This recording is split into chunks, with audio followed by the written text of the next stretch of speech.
Hello, friends. Now let us talk about the psychology.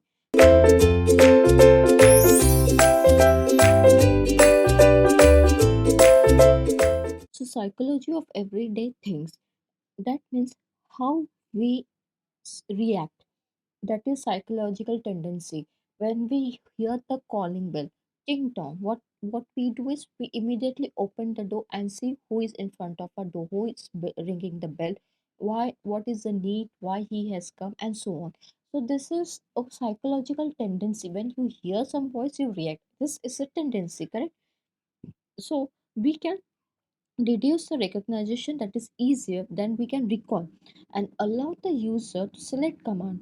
That means from this, now if we talk about from HMI point of view, from an interactive concept, we see that we allow the user to select a command like clicking on the button or pressing the button and so on, such as menu, rather than input them directly.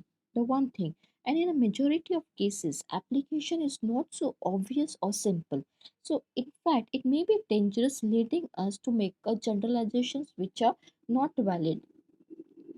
That means it is a majority of cases application is not so obvious or a simple. Maybe it's maybe complicated, but we have this major like applications. It's that may be difficult or a complicated, so a tendency is developed, so that means again the psychology is reacted. So in order to apply psychological principle, that means or a result properly in design, we need to understand its context, both in terms from where it fits in the small talk about the psychology, and in terms of the details of the actual experiments, the measure and the apparatus.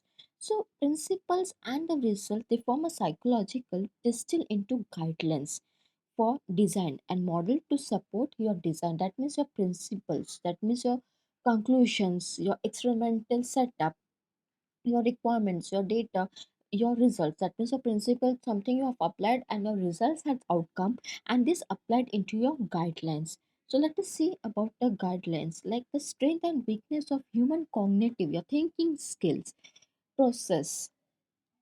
But for the most, we have avoided attempting to apply this directly, and this is because such an attempt could only be partial and simplistic, right? So they are models to support designs.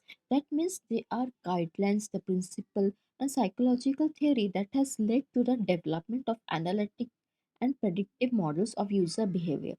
Then some of this include a specific model of human problem solving, and others of physical activity, and others attempt to have a more comprehensive view of cognitions. So this is related to your thinking skill. Next time, this psychology is discontinued to your reasoning and problem solving. We'll see at the next.